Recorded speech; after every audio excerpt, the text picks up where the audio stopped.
Assalamualaikum warahmatullahi wabarakatuh.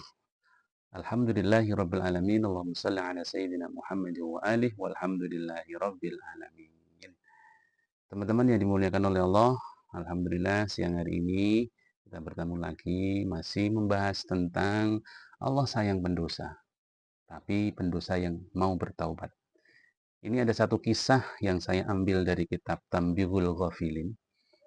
Di situ Umar bin Khattab, sahabat Umar yang terkenal terengginas, kuat, kejam sebelum masuk Islam.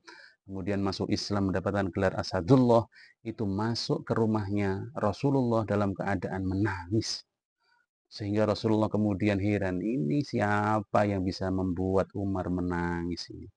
Ternyata ketika ditanya, wahai Umar, kenapa engkau menangis? Rasulullah penasaran, kalau sekarang itu kepo. Mosok Umar kok bisa menangis padahal orang yang sangar, terengginas, kejam, ditakuti kok iso nangis. Ternyata sahabat Umar menjawab, ya Rasulullah, saya menangis karena di depan ada pemuda yang menangis ya Rasulullah. Rasulullah kemudian heran dan kok bisa hanya gara-gara pemuda nangis kamu ikut nangis. Panggil pemuda itu. Kemudian dipanggil oleh Umar untuk masuk dan masih menangis. Rasulullah bertanya, wahai pemuda, kenapa engkau menangis? Pemuda itu menjawab, ya Rasulullah, dosa saya banyak, dosa saya besar ya Rasulullah. Apakah kamu syirik kepada Allah? Dia jawab, tidak. Dia jawab, tidak. Lalu kenapa engkau menangis? Apakah dosamu itu lebih tinggi daripada gunung? Dia jawab, lebih tinggi daripada itu ya Rasulullah. Apakah kamu membunuh manusia yang tidak berhak untuk kau bunuh? Tidak ya Rasulullah. Apakah dosamu itu lebih besar, lebih agung daripada arasy-Nya Allah? Lebih besar daripada itu ya Rasulullah. Apakah dosamu itu lebih besar daripada dunia saisini? Dunia sapitu, langit sapitu, langit 7 lapis, bumi 7 lapis. Pemuda itu menjawab, lebih besar daripada itu ya Rasulullah. Kemudian Rasulullah menjawab, tidak ada dosa di muka bumi ini yang tidak diampuni oleh Allah. Lalu ceritakan, apa dosamu wahai anak muda? Anak muda itu kemudian mengatakan, ya Rasulullah, saya malu menceritakan dosa ini ya Rasulullah. Apa? Ceritakan, ngomong ke saya. Akhirnya pemuda itu mengatakan, ya Rasulullah, saya adalah tukang gali makam. Pekerjaan saya adalah menggali makam. Dan itu saya kerjakan, saya lakukan sudah lebih dari 6 tahun. Dan beberapa hari kemarin, saya menggali makam untuk menguburkan jenazahnya perempuan dari Ansor, wanita dari Ansor. Dan setan menggodaku sehingga saya kemudian menggali lagi dan menyetubui jenazah perempuan dari sahabat Ansor tersebut. Dan kemudian jenazah itu biidnillah bangun dan mengatakan, wahai pemuda, celaka engkau. Apakah engkau tidak malu kepada Allah? Engkau melakukan perbuatan zina. Engkau mengotori saya, engkau menyetubui saya.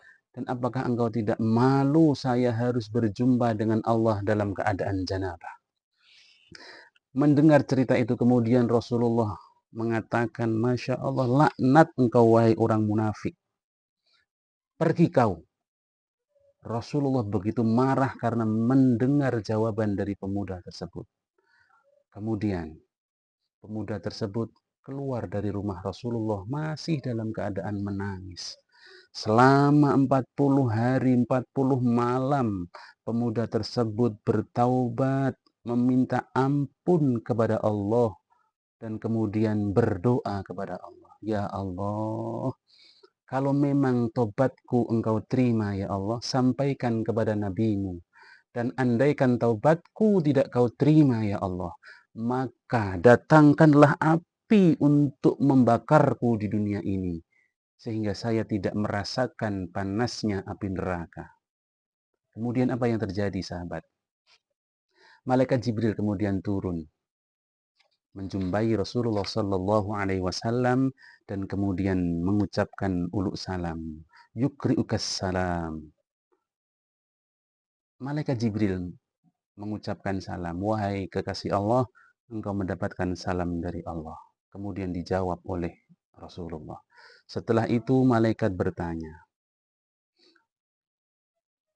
Yaqulullahu ta'ala anta khalaqtal khalqa. Apakah engkau yang menciptakan manusia wahai Nabi Muhammad? Kemudian Rasulullah menjawab, bal walladhi khalaqani wa khalaqahum. Bukan, tapi Allah lah yang menciptakan aku dan menciptakan makhluk yang lainnya.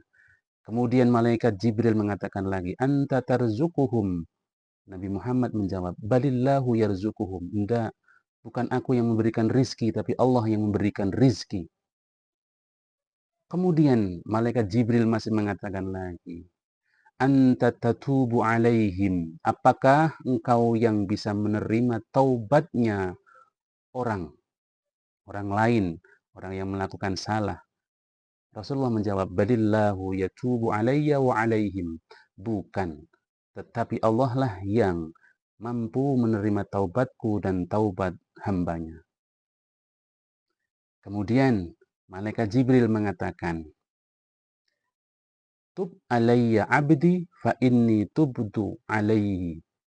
Wahai Muhammad, aku telah menerima taubat hambaku yang kemarin telah engkau usir. Kemudian fada'an Nabi sallallahu alaihi wasallam syabba wa basyarahu bi anna Allah taala taba alaihi. Kemudian Rasulullah memanggil pemuda tadi dan mengatakan, wahai pemuda, bergembiralah karena taubatmu diterima oleh Allah. Lalu apa yang bisa kita ambil dari kisah ini, wahai teman-teman semuanya, sahabat semuanya? Kita manusia tidak akan pernah luput dari salah dan dosa. Tidak akan pernah luput dari salah dan dosa. Dan Allah masih membuka lebar-lebar pintu taubat untuk hambanya. Maka ketika kita melakukan kesalahan, segeralah untuk minta ampun kepada Allah. Dan apabila ada keluarga kita yang masih melakukan maksiat, berkecimpung di maksiat, mintakan ampun kepada Allah. Dan berdoalah semoga mendapat hidayah dari Allah. Demikian, semoga bermanfaat. Terima kasih. Wassalamualaikum warahmatullahi wabarakatuh.